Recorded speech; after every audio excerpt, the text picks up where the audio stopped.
Do the ordinary things exceptionally well. That's a quote from Zen. And my friends, as the practitioners of Zen tell us, focus on those ordinary things. And we try to. We look at what? Volume. We look at price through the Heikin Ashi candlesticks and for trends. Now, today, it's a few minutes before the market closes. I've got to go to a medical appointment right around the top of the hour, so it's about 3:36 now. Everything is up at the moment, and as we look at the S&P 500, we see it's putting in a green candle for the week. It's up 0.79%, and again, we've been flexing up, down, a doji last week and trying to move up this week. I'll be running the numbers here in just a few minutes for our Patreon members. But as far as things go, market's trying to move up.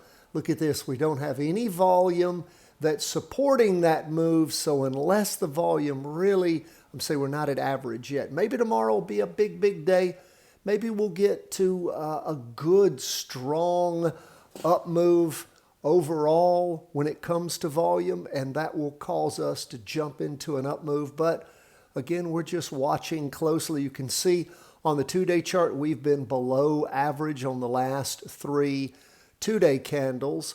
This latest one, this is the first day. It'll stop drawing tomorrow, but it's not got a lot. Look at how much volume has slacked off on the half-day charts over the last day and a half. So again, things slowing down as we get to the end of the week. We're looking for some clear direction, and we don't have any. If you put a gun to my head, if things are up again tomorrow, I'd say go long. But again, we don't have to trade like professional traders do. We want to act professional, but we don't have to move the money they have to move. Our first rule is don't lose money. Second rule, don't lose money. Third rule is make money. What do we see going on the NASDAQ? It is up for the day quite nicely, 1.60%, trying to push through. Looks like it will end up doing so on that half-day chart at the end of the day. But look, no volume to speak of. No volume to speak of on the two-day. And as we look, we've got a green spinning top sitting right above, if you can call that much of a trend line, but we will keep an eye on things. You know, we had some strong down movement on Wednesday, so as we look at Thursday with strong up movement, we will pay attention. But again, what does that spinning top, almost a doji for the week, tell us? Lots of indecision, but it is tending down. What do we see on 20-year U.S. government bonds? Pretty much flat. It is technically up 0.15% for the day. You can see where things bottomed on Wednesday morning, and again, higher than that a little bit now as we end Thursday, but still a big power overhang pushing things down. So lots of downward pressure on 20-year U.S. government bonds. And what do we see with gold? Gold up about 1% for the day. It's pushed through.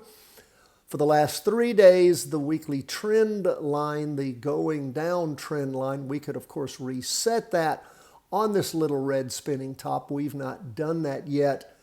But again, overall mood in gold is still down.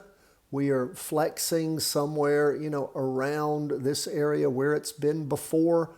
It's not gone higher than it went back on Tuesday. It's actually moved below that and stayed below that. So we're just watching, waiting, seeing, is gold going to bounce off this line at some point, put in some green candles and take off? Or is it just going to hang around here until it gives us some definitive answer?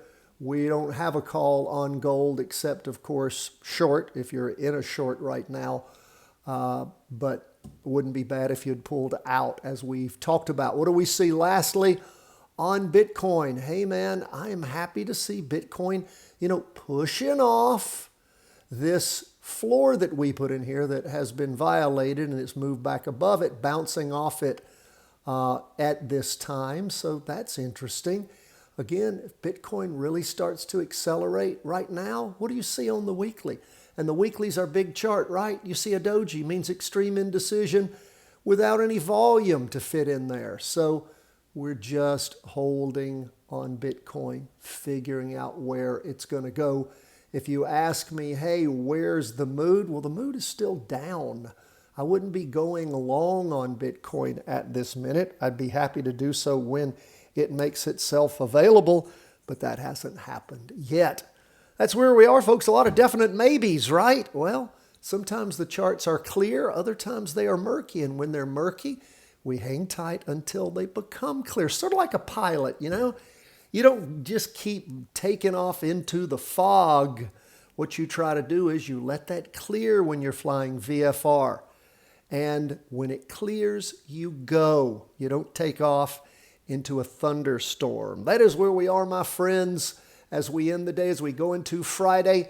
I'm working on calculating up the trade execution summary grid, the 5-day plus analysis and forecast, and of course, the weekly vertical crossovers. Those are on the way out to the Patreon members as soon as I can get them done. God bless, my friends. All the best from the whole team at Charting Wealth.